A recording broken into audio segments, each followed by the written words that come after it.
we have a guest today. We're going to bring her on, but let's just talk about what's going on in the market thus far. What are you finding? Is anything you interesting that you want to talk about in the mortgage market? I know I'm still seeing a lot of bidding wars. Seeing a lot of price action. Um, it's I always say it's tough as a mortgage agent when you start getting into these bidding wars because everyone's asking me for like a surety on an approval, but I can't give it. I So know. I'm going to talk about a real life situation. Like, not going to get to too many okay. details, but I do have a set of clients Mm-hmm. that purchased. They purchased June Mm-hmm. of 2020, Okay. and So just last year, so just just maybe last like year, 8 months ago. 8 months ago. So they purchased June 2020. They closed on the townhouse in August. So it's a townhouse in In Ajax. Ajax, okay. So they purchased and they paid, don't quote me, but probably in and around 650. Mm. Okay. Closed. So bought it in June, closed in August, Mm-hmm. and they just sold this week for 815,000. So what did they buy it for? 650, you said? Uh, in and around 650, Wow. So right? what are they doing? So their plan was always to get a detached home. Mm-hmm. Just based on the client situation, we were waiting on a couple of things to kind of pan out. Now those Yeah. things have panned out. So Okay. they are in a position to qualify for obviously a higher mortgage. And they're going to take advantage of the increases that they've made from that Nice. purchase in June. So again, purchased in June, closed in August, and now we are where we are in the sense of they've sold it firm, same day, one day, 815,000 for Well, a townhouse kudos to them. Ajax. Kudos to them. So I guess, let's highlight a couple of things that's going on in that story. So number one, your clients were able to take advantage of the increase in the valuations of their house. So you got to look at it right now. If you're a client and you're looking at your value of your property going up, you got to really determine, what's going to be your next step. And you may get that step quicker. Like you see how Nicole's client is now becoming a homeowner of a detached house from a townhome. So now they could take advantage of that excess equity that they have available. So I think, although the prices are going crazy and they're going up, there are some situations where people are really benefiting from the increase in the pricing right now. So Mhm. I think everyone needs to either take a look at either maybe even possibly refinancing.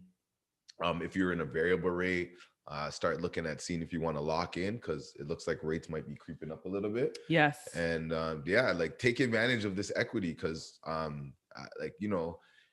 it's lack of supply. So at the end of the day, it's all about demand and supply. Yes. Yes. And a price that I was talking to somebody yesterday. I was like, the price of a house is what someone will pay for it.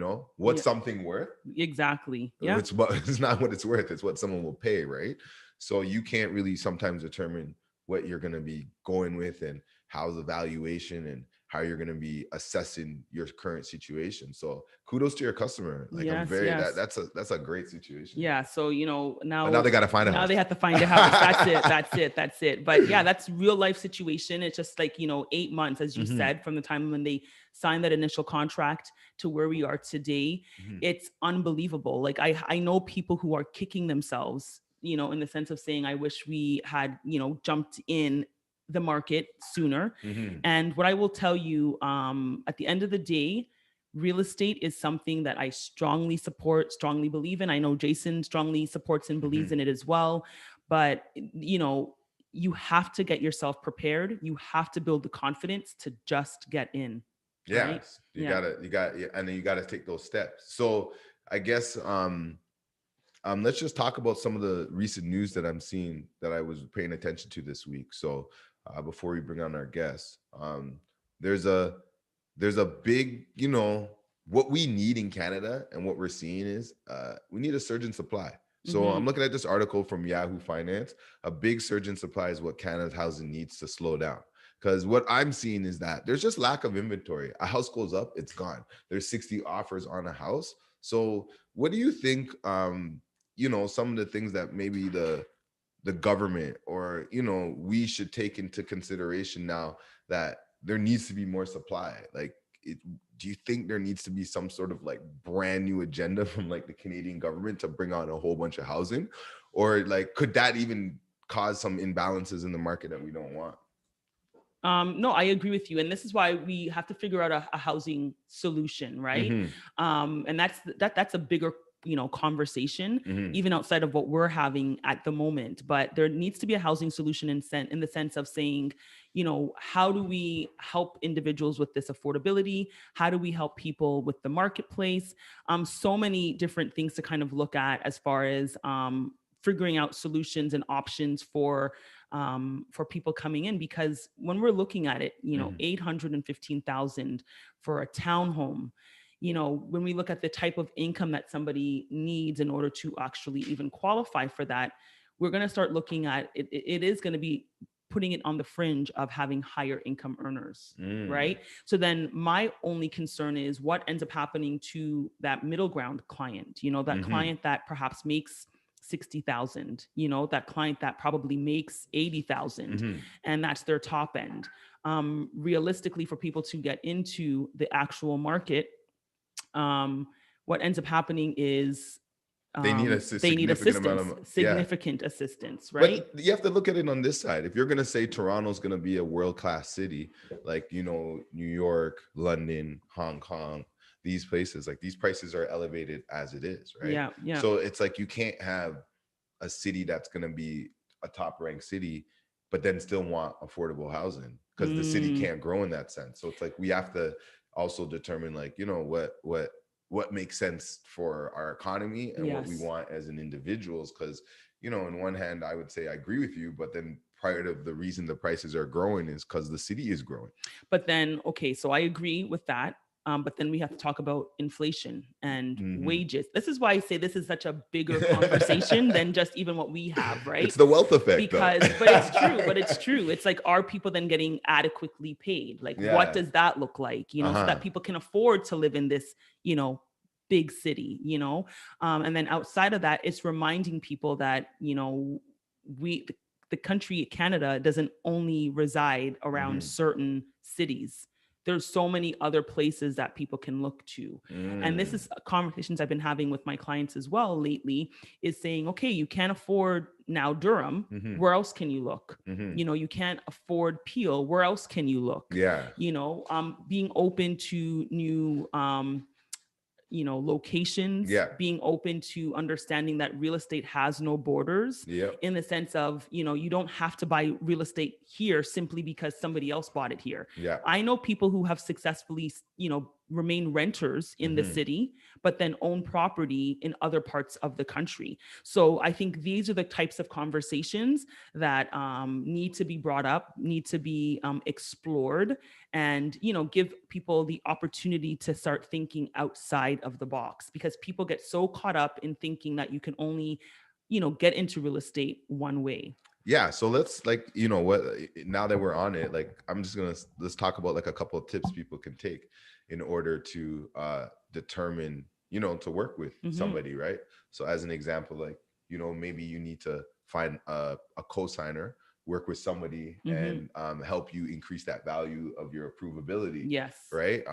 Another solution could be is you could work at, instead of buying, like you say, with your client, maybe you buy a rental property. Yes. You can't really afford in this space. You may be able to afford somewhere outside, like Hamilton or Oshawa or Bowmanville, and use it as a rental property, but you live where it's convenient for you to work. So you're still in real estate, and then you're growing that way, right? Yep. And I think these are the conversations that we need to have, because, real estate is what it is, right? Yeah. And yes, I know people are feeling squeezed. They're feeling like they're being X'd out, but now what other solutions can we come to? To your point, Toronto is a world-class city. Canada is a world-class country. So it only makes sense that our prices are going to be reflective of what these first-class, cities and countries are also reflecting. But then do not feel discouraged and feel like you can't do it. It's just maybe having a different way of approaching real estate. Exactly. Yeah, You just have yeah. to look at it totally different, and you have to just focus on what works for you. Correct. So I'm so happy. I believe our guest has now joined us, Crystal. How's it going? Good morning. Steph? Good morning. Good morning. Good morning. It's a pleasure to be here. Yes. Amazing, So amazing to have you I'm on. excited for this conversation. Um, Christelle is somebody that I've known for many years, and I'm just so happy to see all the amazing things that are happening within your own life, as far as both on a personal and on the business front, and the things that you are passionate about. And I thought it was super important to have you on as a guest today, just to kind of help really educate people on other options when we're talking about wealth building, because we are the wealth effect, and we want to give Yes. people options and different ideas, even outside of what Jason and I are most passionate about, which is the real estate piece.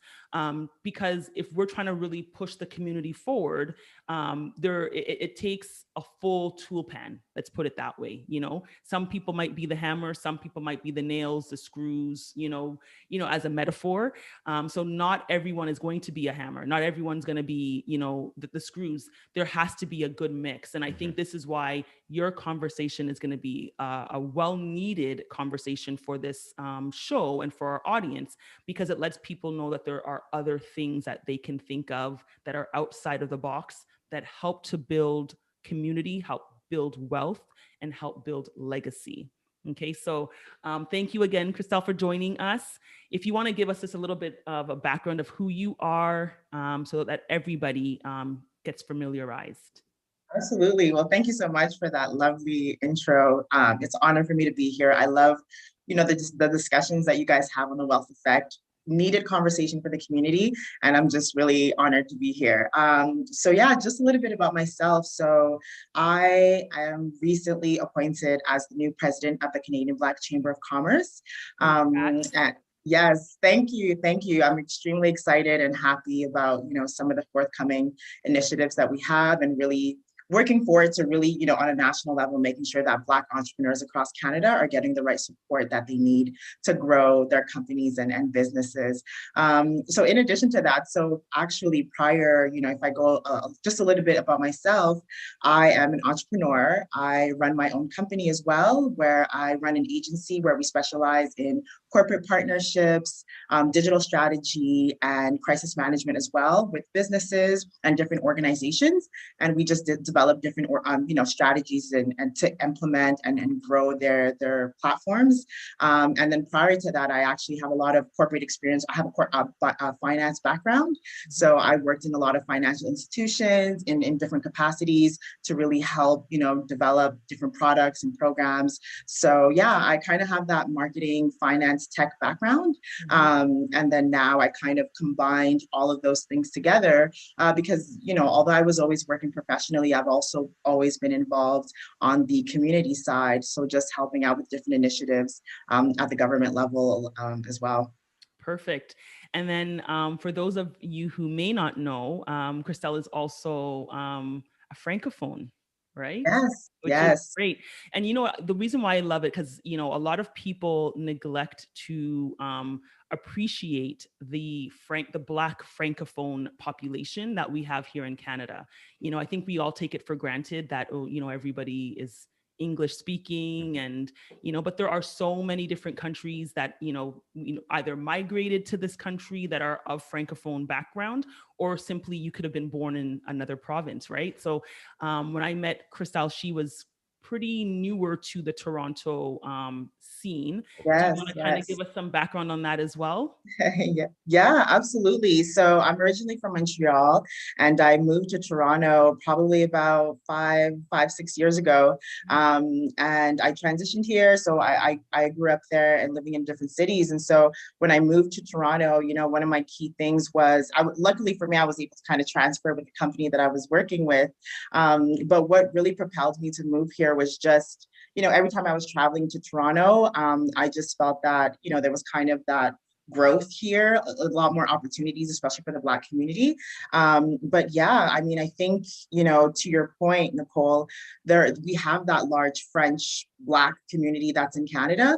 And I really think it's just great for all of us to come together, right? We're already small portion, you know, of the population. And I think us collaborating and supporting each other, it just allows us to amplify even more and make sure that everybody really gets the support that they need. But my move to Toronto has been amazing, has been fruitful. Luckily, I had some relationships here that I've been able to kind of grow and extend on, and I continue to look forward to just build new connections and, you know, partner with other organizations and people.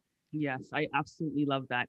That's perhaps one of the things that I've always loved and appreciated about you, not just your background, but the fact that you are community first, right? Because as a person that is about building community, even the purpose of this show, it because I'm certain there's some great things that Jason and I could be doing every Saturday morning, but why it's important for us is we want to give back. Like, we want to be able to teach, educate people as we're learning, as we're growing. We want to be able to also do the same for others, right? And how can we help elevate the community?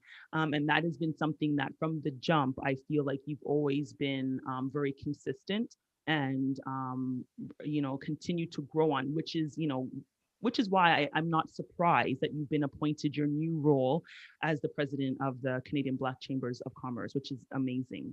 Thank you for that. Thank you. Yes, yes.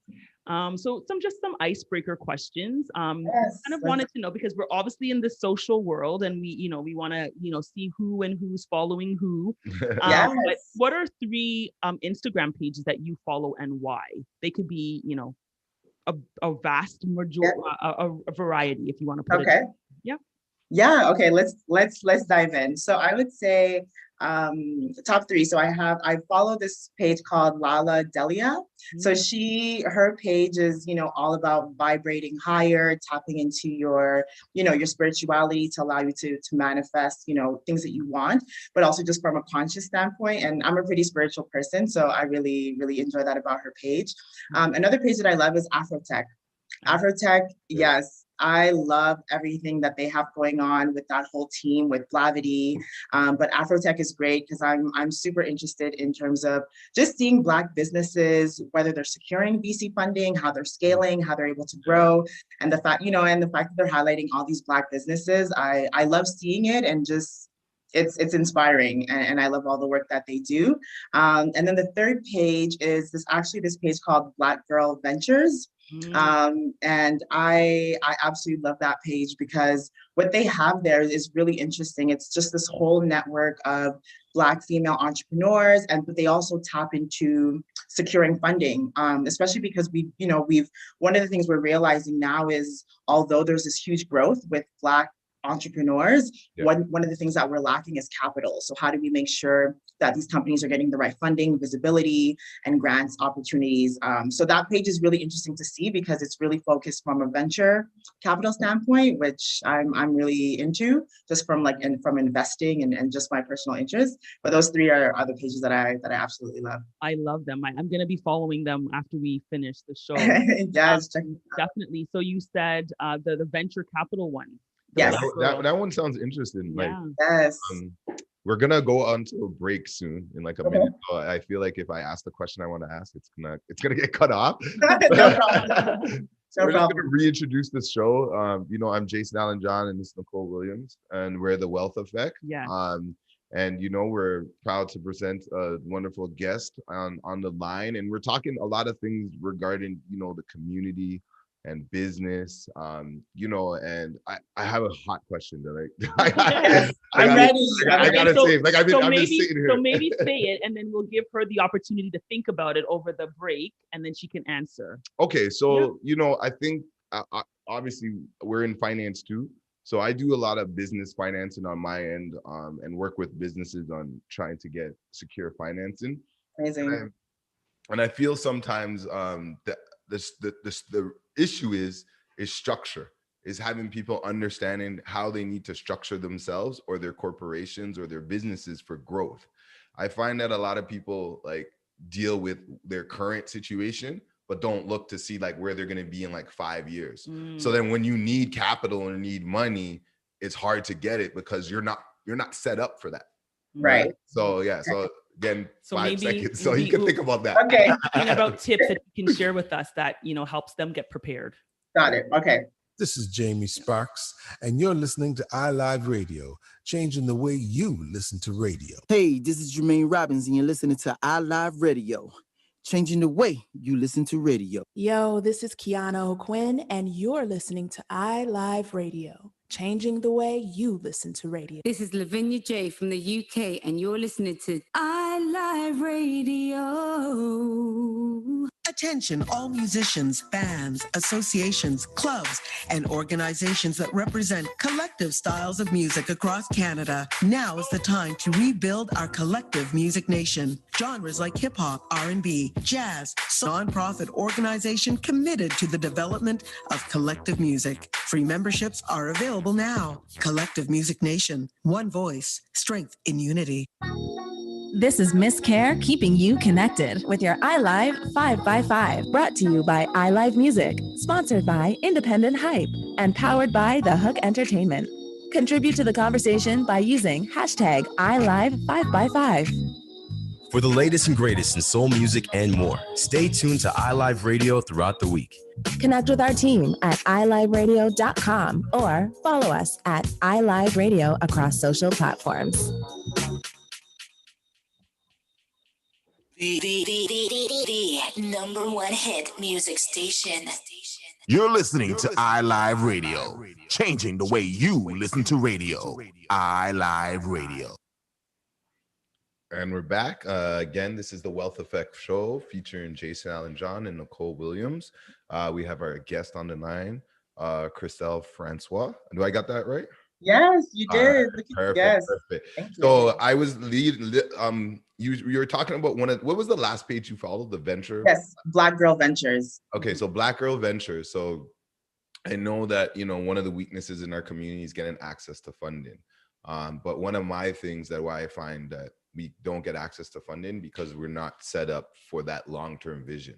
Yeah. So I want to know, I guess let me refine the question a little bit more. Like, what are your thoughts? And then, with your new role, what can we do to help people think more of a grander vision than thinking small? Because I think if you're like, oh, my company is going to be a multi-million-dollar company, you would start it differently than you usually would start it. Then Absolutely. You're like, oh, I just want to, if say you're selling, oh my God, let's say you're selling honey.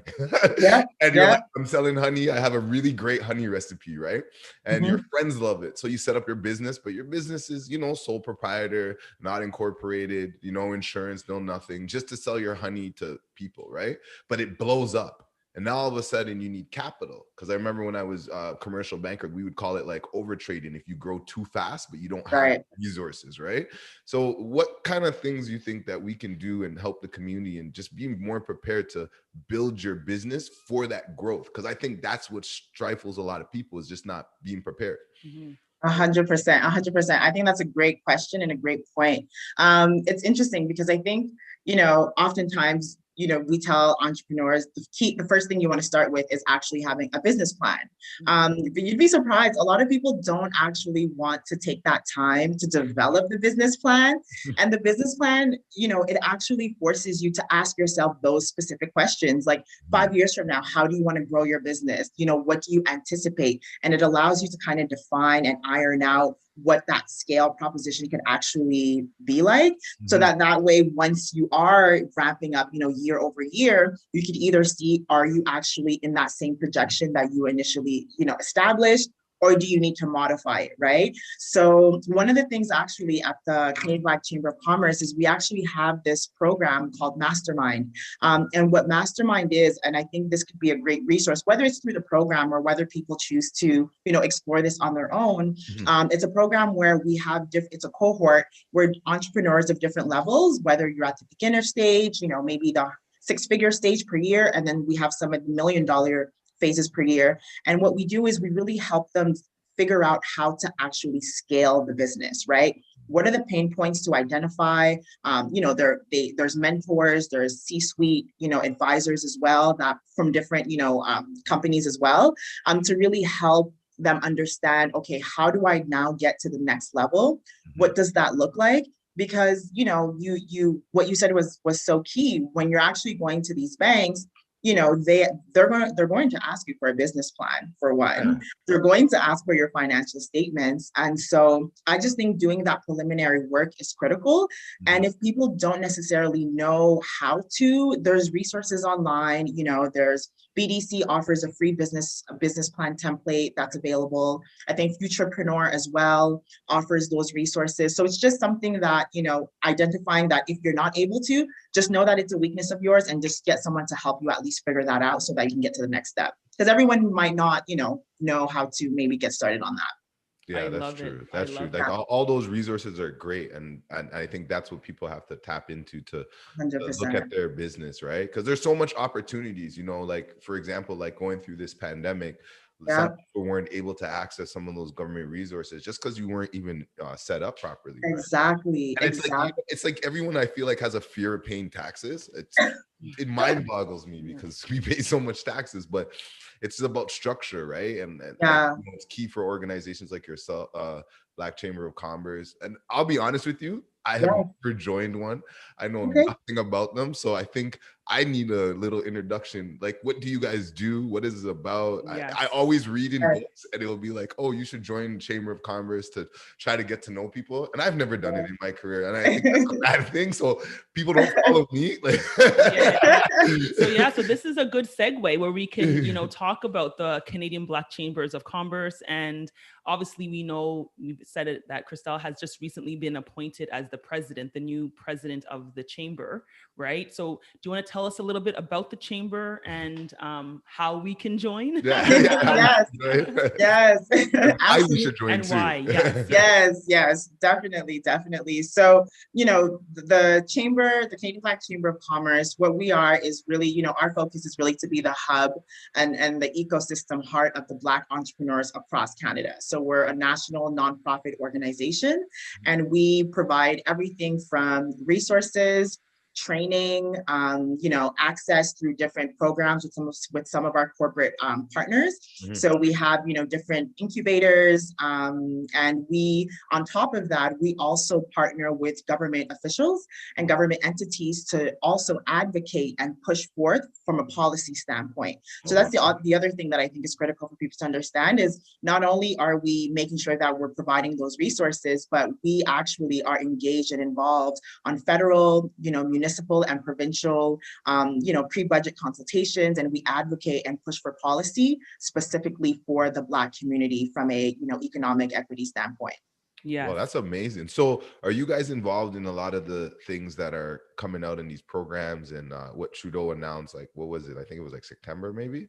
Yes. Those funds and stuff. Do you have some knowledge about that, or you can? Yeah, absolutely. So Trudeau announced, the $221 million fund last September. The chamber was involved last year. So actually, even before, me taking on this role last year, I was involved in an initiative that I helped lead. It's called Lobby Day. Okay. And what that is basically me and a few other leaders, we basically gather some of the top, Black leaders of some organizations across Canada. And we have them meet with different ministers and the Prime Minister on the federal level to really come forth and advocate, okay, here's what we'd like to put forth, here's the ask, for the Black entrepreneurs across Canada and the Black, the Black community. And so one of the things that we were pushing for was, economic equality, right, for an economic inclusion. And so not only the chamber, there's a few other Black organizations that were involved in terms of advocating for this as well. So it was really a collective effort, and I really think it's important for people to know that, when you guys heard about this announcement, it's multiple Black organizations that came together to really advocate and push for a specific budget that was going to be for the Black community to make this happen. So, yeah. I love it. And, organization. It's organizing, and that's what it is. And that's why those are the things that I fell in love with Christelle about, because again, it's about community. So it's like, we realize that there's a work that is bigger than ourselves. Yes. And you obviously took up the cause on your Yes. back and Yes. say, okay, how can I help to push the narrative? You know, instead of, I know, yes, we have been disadvantaged. Yes. But instead of crying about it, let's see how we can bring forth some solutions, right? So I love it. Lobby Day. Like, I think Yes. in that That's name, it's such a powerful name because I totally understand what the purpose is. Mhm. And Right. as a result of Lobby Day and initiatives like that, we are Yes. seeing the changes to policies that are coming forth, which is a Ex- great, yeah. Yeah, no, absolutely. And, you know, we're really happy about that and to kind of see that roll out. And then, you know, people are kind of able to apply. But just to answer the other part of your other question. So how can you join the chamber? And, you know, what are some of the benefits? I want to make sure I speak to that. So you can just go on our website. You can, you know, we have a join our membership section. There's different tiers for the type of business that you have. And it allows you to also tap into the directory of all the other Black entrepreneurs that we have. And what it does, it just allows you to be in contact with some of these other Black entrepreneurs. It allows you to get first bid access, because through our newsletters and our channels, you'll notice that we share a lot of information from, you know, government contract opportunities, funding opportunities. So it allows you to be in the loop of some of those key opportunities and information. And you're able to just, you know, also bid on other contracts as well. I love wow, it. that's amazing. And there's some great events. I've signed up myself for some of them that are coming out. So I know you have, I'm just looking at the actual flyer. So grow your business and sell to the government. So that's something that's coming up next week. I'm actually registered. Amazing. Everybody who has a business, maybe thought about ever, you know, building a business to be able to sell. I think we should all, you know, register for this. We will share this on our Wealth Effect page as well later today, just, you know, to get more information. And yeah, the Grow Yourself and Your Business. There's another event that's happening, which is next week, Wednesday, the February 24th. You know, so there's a lot of great things that are available to members and to obviously the public. But the whole purpose of these events is to help really push and elevate all of us who, you know, have desires in business or personal growth, because even if you're not in business, you know, these are still good things from a personal growth and personal development that are good. So some events may be free, some events may have a bit of a charge, but I think everybody should be tuned in and tapped in to the Canadian Black Chambers of Commerce, and not only entrepreneurs. It's not only for entrepreneurs, because you never know in your walk of life, you know, where relationships will become important, or how you get inspired to do something, right? You might walk into a room wanting to do something and come out something differently, right? So that's where inspiration comes from meeting a lot of people and networking. And I know I say this and I haven't done it much, but you know, I believe in it, right? So I'm a strong believer in that. And even myself, like, I think you know, our community has to get more involved and together. Like what you said is, you guys, if individually you guys went to the government knocking on their doors to ask for these programs, they probably wouldn't listen. But if all of you guys come together and you do it, like they'll start listening. And I think, you know, I say this with real estate, you know, when you look at real estate and you look at developments, a lot of these builders don't work by themselves. They work with multitude of people. Or sometimes when buildings are being financed, they're financed by 3 or 4 different banks, right? So people are working together on these larger scales, people that you would look as competition. You know, us as a culture, we should also be, you know, working together for all of our individual programs and what we want to do, because obviously we're better together than apart, right? So glad to hear that. I'm excited to see what you guys are some of those resources are gonna turn into. But I know a lot of it is like what we were talking about before, is just being prepared for the future, structuring your business, and a lot of it has to do with just that. So if we can educate people, because a lot of times people come to me, like you say, with no business plan and don't even know what a business plan is, or, you know, like where do I go, Jason? What's my first step, right? And it's like, it's online on all the time on YouTube, it's everywhere, but it's just like people need that direction. Because I always feel like, if you're a business owner, you're focused on the business. Sometimes you're not focused on the plan. That's why in companies you have CFO, CEO, COO. Everyone has to pay their part. But as an entrepreneur, like that business savvy, you don't dare. So you have to join with people. And not even be a little afraid to give up some of your business to bring on Yeah, someone to help you grow, right? exactly. Yeah, see the bigger picture. Yeah. And then also the importance of advice, right? So to your point, if you don't know how to develop or write your own business plan, then that's where you perhaps maybe want to hire someone who has Exactly. expertise, who knows how to do those things. Mhm. You just give them the vision and then allow them to do what their part is, and you kind of grow from there. I'm so happy about this conversation today because, as I said, this is the wealth effect, and our purpose and our sole goal is to help have a positive influence on our listeners, and letting them know that there are options that are available. People people that are Black are successful, are doing things. It's now our turn to like kind of just band together, see how we can push the narrative even further, as well as see how we can help to improve our individual selves. Because as we're improving, so does the community, so does the nation, and we just build out this powerful new narrative, in a sense, if you want to put it that way, right? Absolutely, absolutely. Yeah, we're stronger. We're stronger together. That's really the way that I see us continuing to move forward. It's just being united and tapping into areas where you might not be, it might not be your strong point, especially if you're more of a visionary type of entrepreneur. I think that's the other thing, is knowing, and there's quizzes that people can do online, like figuring out what is your entrepreneurship style, because there's different profiles, to that. So Yes. it's really about knowing yourself. Yep, you're absolutely right. So just to switch it up just a little bit, what would have been are you a book person or a podcast person? So it's funny. Okay, so I'm more of a book person. Okay. I listen to a lot of podcasts, though. Don't get me wrong, especially when I'm in the house cooking. I listen to tons of podcasts, but I don't know if it's just the old school in me. I like the smell of new books. I like to highlight. I like to, keep some notes and stuff. So I'm definitely a book person. But I listen to a lot of different podcasts as well. Okay, so what was the last book or the current book that you're reading? I just started the Barack Obama book. Oh, nice. So I started reading that. It's a thick one, but it's really scary. I picked it up and I'm like, man, I'm not ready for 600 pages. Yeah. I just started reading that one. So that's, Obama's like a huge, Barack is a huge inspiration to me. And I just think he has a compelling story. So that's what I've been reading lately. Yes. You know what? And I remember when I read his first Letters to My Father.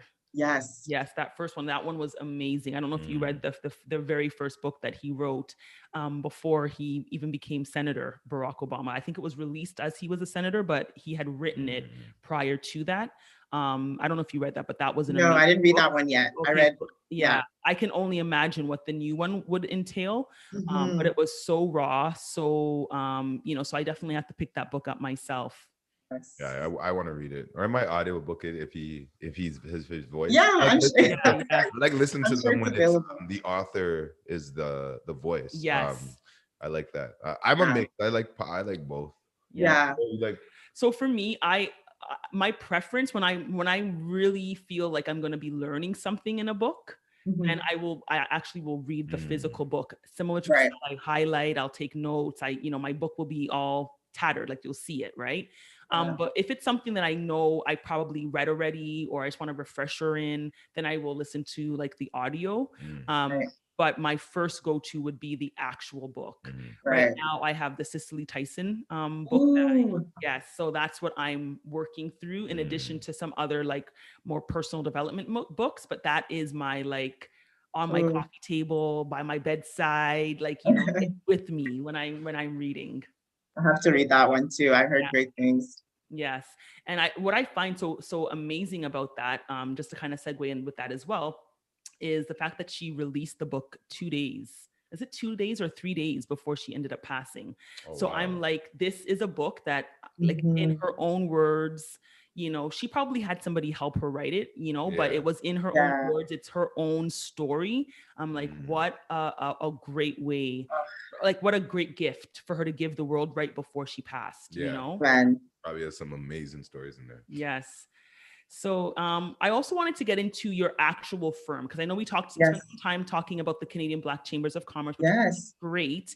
And again, I know that myself, definitely membership is happening, and I'm excited for all the events that are coming out. But I do want to kind of talk a little bit more about your actual firm, your company, Untold & Co. Agency. So we're going to be heading into a break maybe in the next 2 to 3 minutes. But if you want to just give us a brief introduction as to what the agency is, and then we can kind of get into the meats and potatoes of it once we come back. Yes, absolutely. So Untold & Co. Agency, we're a firm where we develop different digital strategies and revenue models for organizations and businesses to help them scale through PR strategy, corporate partnerships, and digital analytics. Okay. Yes. So it's basically all encompassing in a sense. Right. So for each business, it's a little different what we customize, but those are kind of our key pillars, and we create like an overall strategy that's going to implement all those things to really amplify also revenue. So because of my business background, sometimes I'm not just coming in from like a marketing, creative standpoint, but also how does this convert into actual sales and actually helps you grow the business from an ROI perspective. Yeah, and I think that's so important because I think everybody who's perhaps on social media, we always get these DMs that says, hey, hire me, I can take care of your social media marketing, or I can take care of this marketing. But what I like about what you're saying with your agency is it's not just about growing the appearance, it's how do these numbers translate into dollars and cents. Because I say it all the time, people can have over 10,000 followers, but if they're not able to influence people to buy what they're selling, does those 10,000 followers make any difference? Exactly. So we'll probably talk a little bit more on that just after the break. I'm definitely interested in learning more about that, but we're probably 30 seconds out from our commercial. So again, I want to thank everybody for tuning in. This is The Wealth Effect, brought to you by CTMS, with your host, myself, Nicole Williams, and Jason Allen John. And we are joined this week with our beautiful guest, Cristal. So we're going to be back shortly. Still got 10 seconds. I was a little early. This is great, though. I'm loving this conversation, guys. Oh, that's good. We're loving it too. This is Michonne Young, and you're listening to ILive Radio, supporting independent artists from all around. This is Ronnie Sia, and you're listening to ILive Radio. Changing the way you listen to radio. It goes down right here on ILive Radio. Yo, this is Razan here, and you're listening to ILive Radio, changing the way we listen to radio. What's up, everybody? This is Cy Smith, and you're listening to ILive Radio, changing the way you listen to radio. My beautiful people, it's your man Tayanis, and right now you got it locked to ILive Radio, changing the way you listen to radio around the world, baby. Nothing makes you look, feel, and perform better than a tailor-made suit. Just like a tailor-made suit, a mortgage is not a one-size-fits-all solution. Canadian Tailored Mortgage Solutions will customize a mortgage to perfectly suit your needs. Come and get fitted for your mortgage today at 1-877-834-9346 or reach us on the web at ctmortgagesolutions.com. COVID safety protocols are in place. Brokerage license number 13228. This is Miss Care, keeping you connected with your ILive 5x5, brought to you by ILive Music, sponsored by Independent Hype, and powered by The Hook Entertainment.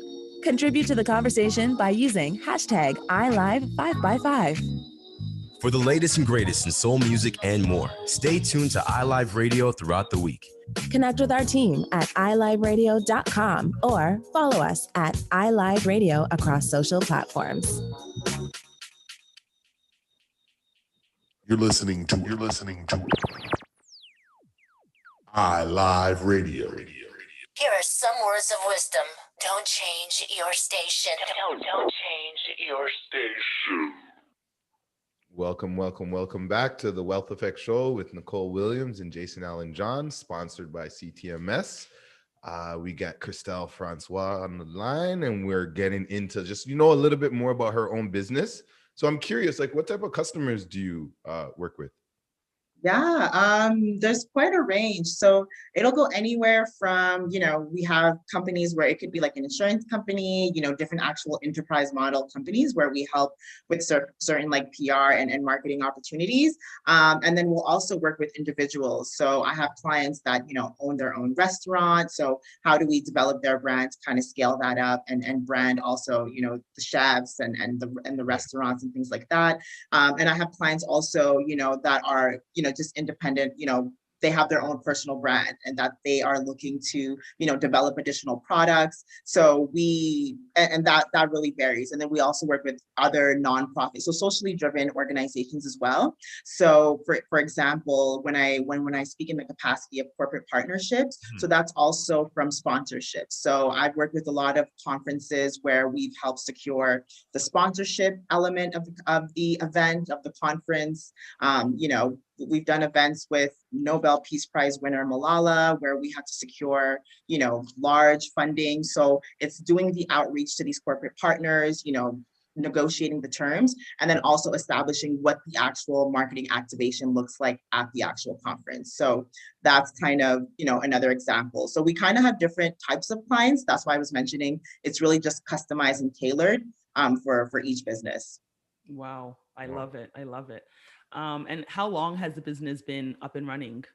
Yeah, so it's funny. So this specific company has been running officially now, we're probably at 3-4 years for this specific company. But before, I was doing just some freelance consulting. So I had been consulting for the past 8 years. And then I kind of got to the point where I was like, okay, I really need to scale this, right? And grow and establish a team to really formalize it much more, because before it was a lot more like independent contracting. And I just wanted to have, a company that was structured, that had all those different pillars as well. So yeah, the company has been about like 4 years, but I had been, consulting for about 8 years prior. Oh, wow. Amazing. Oh, that's really good. So it just sounds like it's a mix of different stuff. So how has I guess COVID affected your business? Because you did talk about some events. And Yes. what do you think of the pivot of what's going on in the future? Absolutely. So from an events perspective, it's definitely, impacted everything that's like, conferences in person and things like that. However, my business has actually picked up because what happened, and thankfully, because what happened is during COVID, because a lot of companies either they were already digital, but maybe they weren't, it wasn't maybe like their core focus. So now, because everyone really had to pivot and be digital, it got more business because people wanted to figure out, how do I now enhance my digital presence? How do I make sure that my, SEO is fully up to par? How do I make sure my brand stands out? So it's actually been, increased for us. And then in terms of conferences, a lot of them have moved, to a virtual experience. So now it's like, okay, we're being virtual, but people can still find ways to have a virtual experience that's still unique, right? So whether it's that sending out customized sponsorship boxes or just adding that additional touch that still allows people to feel connected to the brand, even though that it's a virtual conference. So we help with things like that as well. Wow. Oh, wow. Okay, so that's good. And so what do you think of things that will, like, obviously everyone wants to go back to normal and go back to the conferences, but how do you think businesses, and what should we do as a business to adapt going forward? Like, No, great question. So actually, I think that people shouldn't, wait or hope kind of just for things to be back to normal. I think people really need to just accept the new reality and change kind of the model of their business. Because even, personally, I do think that even if things go back to normal, and I'm inserting air quotes here, there's still going to be limitations in terms of capacity. There's still going to be, you're still going to need to have that virtual and in-person experience. So I just think it's right. So I just think it's critical for people to accept that new reality and just think about creative ways and innovative ways to present their business in a different way and promoting it in different ways. And the upside to it is that it allows you to sometimes reach a larger demographic, like, for conferences, maybe you were just in your specific city, but now you have to customize your marketing to maybe reach you can reach more people, but people that are actually more interested in the topic. So I think it actually presents the opportunity for a lot of new business ideas to come into the marketplace. You know what I mean? I think it's a great time, actually, because in moments like this, I think if you look back in history, moments like this is actually when a lot of innovation can be created and businesses can really skyrocket, right? Because I believe you that. can identify solutions that's needed right now. Yeah, I love it. Mm-hmm. And you know what? Even with that being said, with people being so focused on the SEO, the online marketing, and all of those things, what do you say, like for us as individuals, yes, who have our own personal brands? What just thinking of a listener or somebody who's similar, what is a good conversion rate? So is it 10%? Is it 5%? Like, what do you find is a good conversion rate when it comes to, now you have an ask, there's a sale, and now how are you able to now convert those actual followers or supporters into an actual sale? Right. What would you say is, like, I guess, a standard conversion rate? Yeah. So there's different things to consider when it comes to your conversion rate, because you could have high conversion, in terms of engagement, high conversion in terms of, people being, responsive to your business or your content. But in terms of actually transitioning that into sales, from your marketing to your sales, you would want ideally a conversion between 10 to 20%. Like, that's definitely a great kind of benchmark to see that consistent growth. And what's more important is you want it to be consistent. So sometimes there'll be moments where, let's say, you have a huge, maybe you increase your marketing budget, and so now you have more visibility and you might see that specific spike during that timeline, but how do you then sustain that? So I think what's more important for people to focus on is seeing that consistent month, even if it's a small increments, right? So you can start off where you're just seeing like a little less than 5%. But if you're seeing that consistent growth, then that's an excellent sign. Even if you're moving by really smaller margins, it's a great sign. I think that's more important than just, because you can spend the money and get all that visibility for like 2 months, but you want to have a sustainable model where it's kind of consistent and you're really getting that nice rapport with your customers or your supporters. So that's why I think it's important to have different channels of communication. So not just through social media, but for especially now because it's so saturated, but how do you have an engaging email marketing campaign where you're following up with those customers and you have that content, right? Do you also need to perhaps create a separate, membership area where just you and that community can have a closer proximity, especially now that things are virtual. People still want to feel connected, right? It's human nature. So I think it's just also looking at other channels than just social media, because it really allows you to build those bonds and get those referrals for your business as well. And to be clear, this is something that you're able to assist people through your agency uncover, discover, and kind of work through the plan with them. Absolutely. So we initially will do a complete audit. So we'll look at how is your company currently performing online? What are your competitors currently doing? What are some opportunities that we see perhaps your company can grow into? And then once we do that full analysis, we create a whole strategy. We walk the client through that, and then we kind of begin to implement those changes, and we evaluate to see, what that growth is like as well. Oh, that makes sense. That's really good. Like, honestly, a lot of people, like someone I follow online, Gary Vee, he always says like you have to be your own media company. So it seems like a lot of the stuff that you're doing is setting your clients up to, control their message on what they put out there and how people receive them. One thing that you talked about a bit was the membership. I'm curious about that because I think a lot of us professionals, everyone's giving it your time, and a lot of the stuff in social media is like your free time. So how do you make sure you're also getting compensated for the work that you do instead of just always just giving yourself for free, right? Right. Lead to burnout, especially as an entrepreneur. Absolutely, absolutely. So I think, part of the business model is also implementing processes, right? So even if it's the question of people just sending you DMs, wanting to schedule something, making sure that you have that process of, the scheduling, even things as small as that is like making sure you have that scheduling link available where it's just your specific availabilities for people to contact you. If you want to allocate a specific fee for that consultation, you can. That way you don't feel that, you're losing time or anything like that. But it's creating those processes that allows you to have boundaries and limits in terms of what that interaction looks like. And then also what in speaking in terms of the membership aspect. So you know how there's different companies where they'll have those private Facebook groups, or there's other forms that you can use where it's private, it's custom.